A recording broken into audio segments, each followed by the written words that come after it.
and today we are going to go over how to perform analytics on a resolver motor. So from the home screen, we are going to select encoder and analytics. Our feedback type will be resolver. The next two dropdowns will default to generic.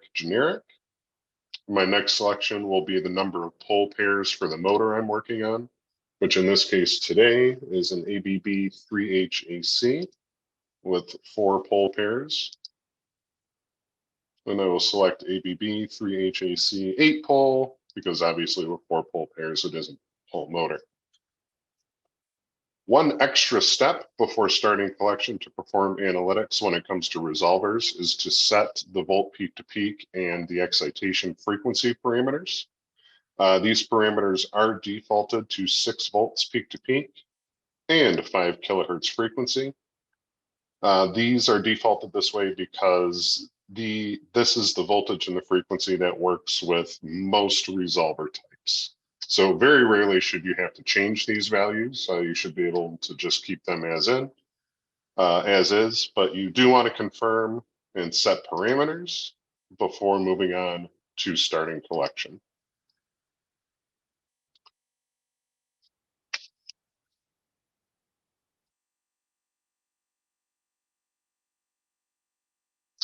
Okay, so we have started collection for this resolver motor, and we will see some action happen as we start going through the channel selections.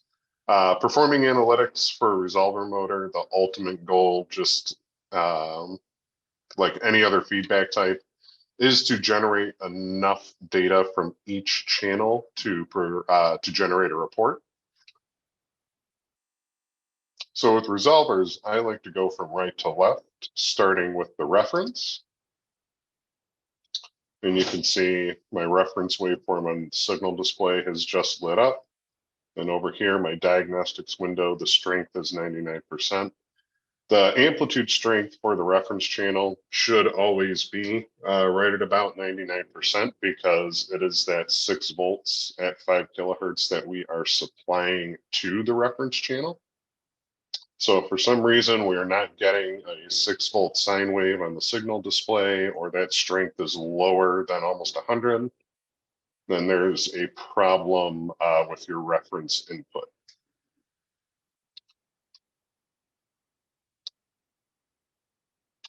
So I am rotating the shaft of the motor, and you can see my quick report has just populated here with my voltage and range, no anomaly or significant noise. My variance dial is almost dead, so is my noise dial, so that's good.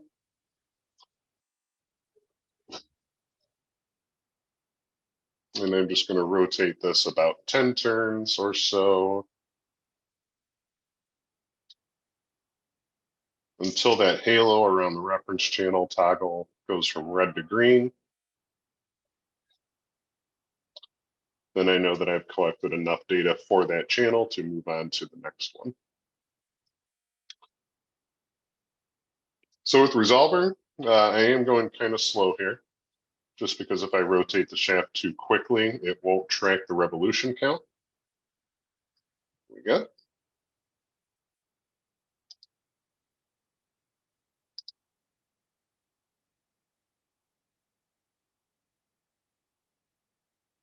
And if you notice that you're spinning the shaft and the shaft goes around, but the revolution doesn't track, you might just want to slow down a little bit. So now we're looking at cosine. And for most resolvers, we are looking for about a 48% output of the reference voltage.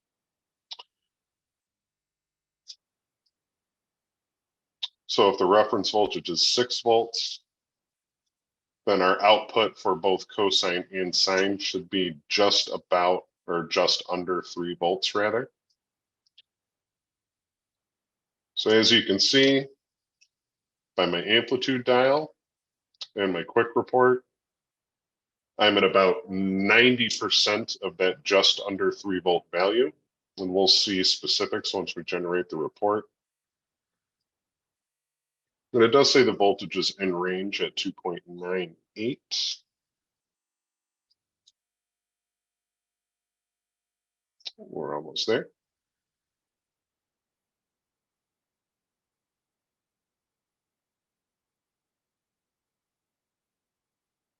And if I activate both of these toggles, I can compare the waveforms as well.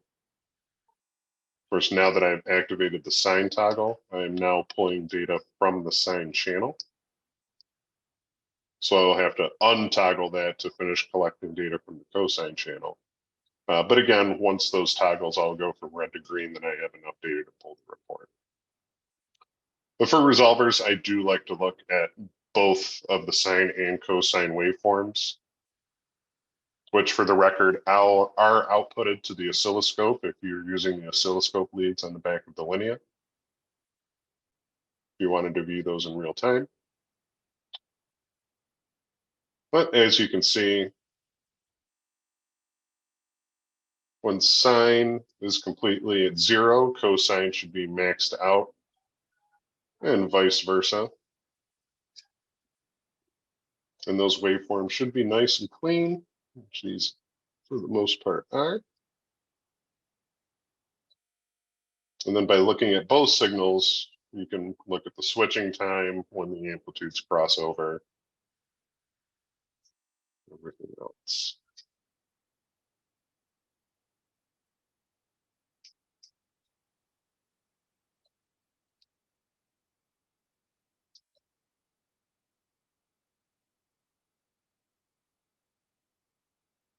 If one of these waveforms is not clean, I may want to check my connections. I would also see an indication on distortion, as well as possibly anomaly. That may be bad wiring from the resolver, or the resolver itself might be going bad. But ideally, these waveforms should be nice, smooth sine waves.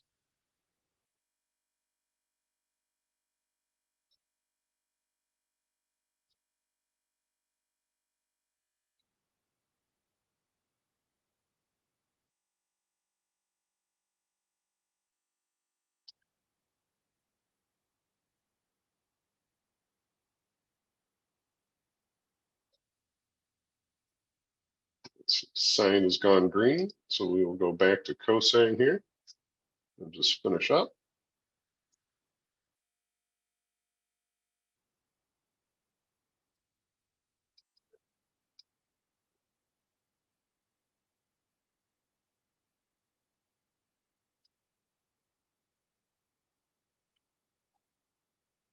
All right, cosine is now green, which means we have enough data to pull the report. So at this point, I will hit stop collection and click on reports, enter my customer name, the job ID or work order ID, however you track it, who performed the test, the encoder ID or resolver part number, or serial number is actually recommended, manufacturer of the feedback device, then the motor ID or serial number and the manufacturer of the motor, and any additional information that you may have noticed. Once you have those fields filled out, you can click Save and Show to generate the report.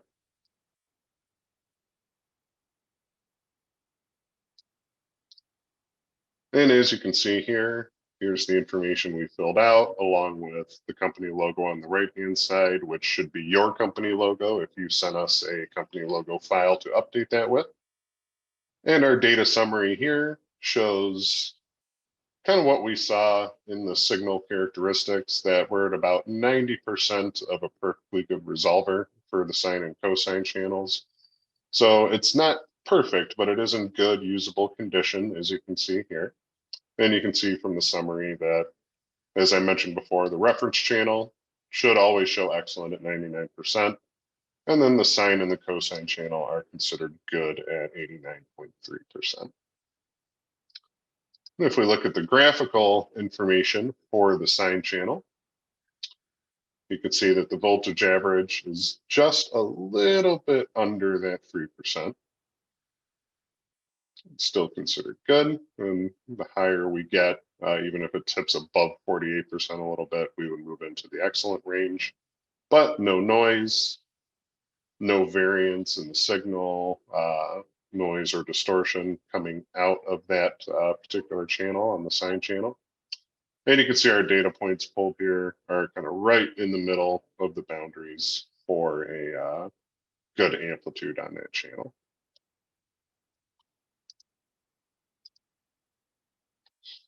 And same thing with cosine, just a little bit under what would be considered excellent.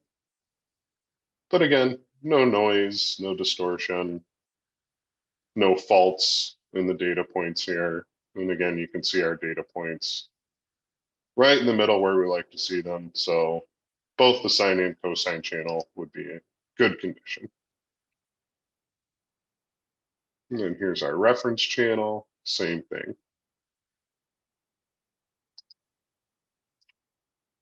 So here are the individual data points. You can see almost right at 3 volts, except for that last data point pulled for the sine channel.